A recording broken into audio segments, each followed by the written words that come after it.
Bien, Monsieur le Premier ministre, cher Alain Juppé, Monsieur le Premier ministre, cher Jean-Pierre Raffarin, Messieurs les ministres, Mesdames et Messieurs les élus, cher Claude Chirac, cher Martin Chirac, Mesdames et Messieurs, chers amis, on a changé un peu le protocole, mais la cérémonie se déroulera tout à fait convenablement. Je voudrais simplement vous dire que, d'abord, que le président de la République m'a chargé de le représenter ce soir. C'est à la fois pour moi une très grande joie et aussi un très grand honneur. Ce grand musée des arts et civilisations d'Afrique, d'Asie et d'Océanie, des Amériques témoigne au cœur de notre capitale de cet esprit d'ouverture, de cet esprit de dialogue et d'échange qui a toujours constitué la meilleure part de la France. Et c'est cet esprit que le président Jacques Chirac a porté sur la scène internationale durant ses 2 mandats avec une force et une ténacité remarquables. Et c'est sans doute cet esprit qui nourrissait aussi secrètement sa passion des lointains qui fit naître ce lieu exceptionnel. Et c'est ce même esprit qui anime aujourd'hui la fondation qui porte son nom. Les prix que décerne la Fondation Jacques Chirac depuis bientôt 10 ans mettent en lumière des hommes et des femmes qui, de par le monde, agissent au service de la paix et à qui se demanderait quels sont aujourd'hui les visages du courage et de l'altruisme. Vous répondez, les voici. Voici Marguerite Barankitse, l'ange du Burundi, pour qui la vie et la dignité de chaque enfant méritent tous les sacrifices et justifie qu'on prenne tous les risques. Voici Denis Mukwege, récent lauréat du prix Nobel de la paix, qui soigne les blessures du corps et de l'âme dont souffrent les femmes victimes de mutilations sexuelles en République démocratique du Congo. Voici Madame Inziaten, qui, du drame qui lui arracha son fils, sut tirer l'énergie d'aller à la rencontre de la jeunesse pour la prémunir contre la tentation mortifère de la violence et de la haine. Grâce à vous, grâce à votre fondation, ces visages et tant d'autres sont sortis de l'ombre, celles et ceux qui ne se résignent pas à croire que la guerre est une fatalité peuvent désormais trouver dans l'éclat que vous leur avez donné un point de repère pour orienter leurs espoirs et leurs efforts.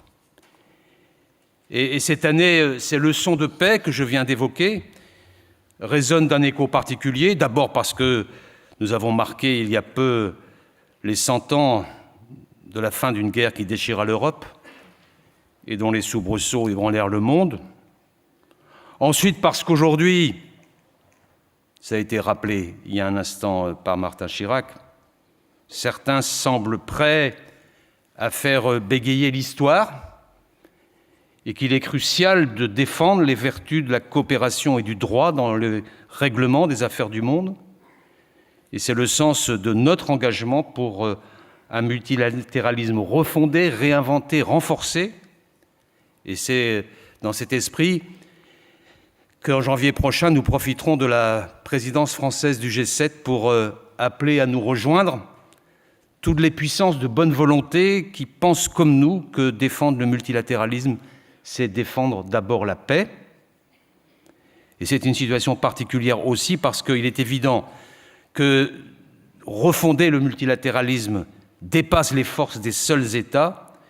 C'est pourquoi encourager, comme vous le faites ce soir, les individus et les associations qui se battent pour construire les conditions d'une paix durable dans leur pays et pour que soit respectée la dignité de chacun, tout cela est un geste de paix profondément salutaire. Et c'est un témoignage très fort.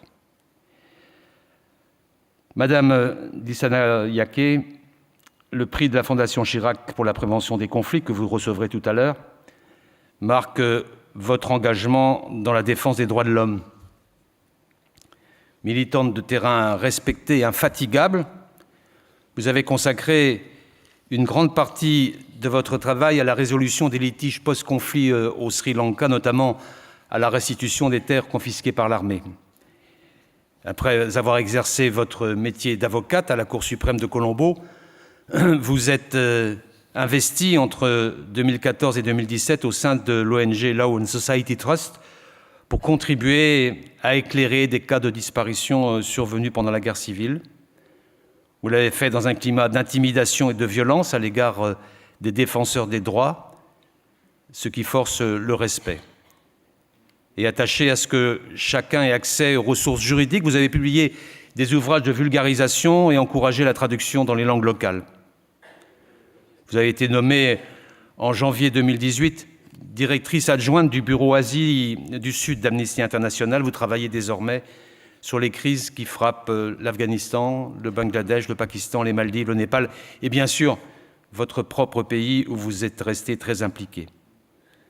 Et déjà, vos efforts ont été couronnés de succès puisqu'Amnesty International a récemment obtenu la libération aux Maldives d'un Sri Lankais détenu depuis 3 ans dans des conditions particulièrement éprouvantes. Alors que les acquis de la justice de transition et les bases de la réconciliation nationale font aujourd'hui l'objet d'inquiétantes remises en cause, je suis vraiment heureux que ce prix que vous allez recevoir reconnaisse la valeur de votre juste combat et je sais qu'il vous permettra de soutenir des familles disparues en difficulté, des organisations locales et de cela, nous pouvons tous nous en réjouir.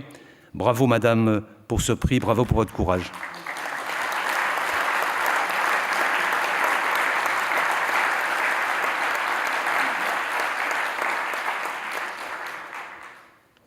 Chère Judith de Paul, cher Ariel Sipel, au nom de l'atelier des artistes en exil, tout à l'heure, le Premier ministre Alain Juppé vous remettra le prix Culture pour la paix.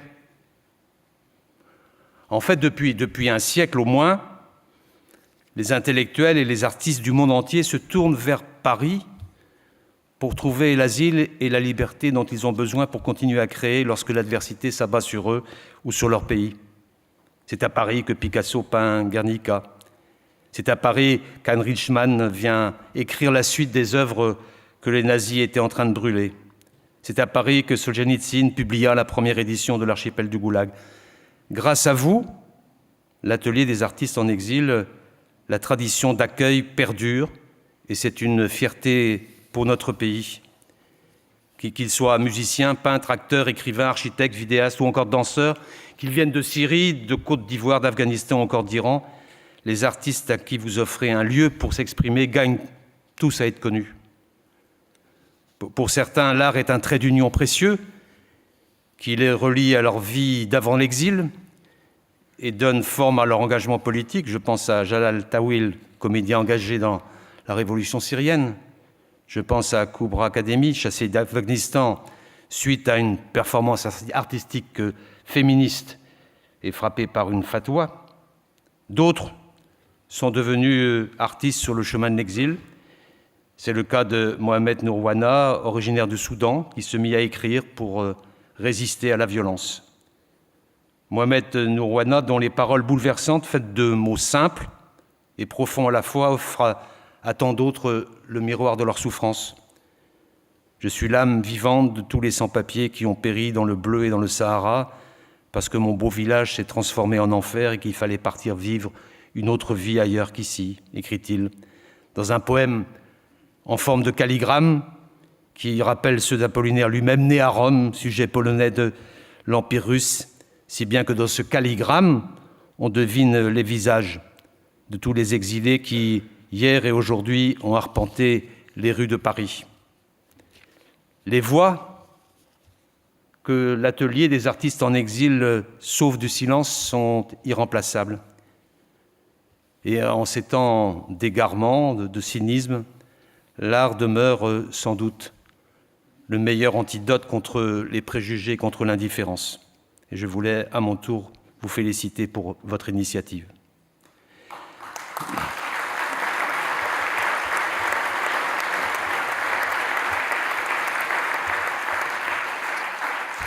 Mesdames et messieurs, si vous me permettez une confidence, le quotidien d'un ministre des Affaires étrangères offre peu d'occasions de se réjouir, Alain Juppé le sait bien. Et cette soirée fait donc pour moi figure d'exception. Les personnalités que nous venons de découvrir donnent des raisons d'espérer et de lutter. Merci à la Fondation Chirac de nous avoir rendu cette année encore un peu de l'optimisme dont nous avons besoin pour vivre. et dont ont besoin pour vivre ceux qui, chaque jour, œuvrent pour un monde meilleur. Merci.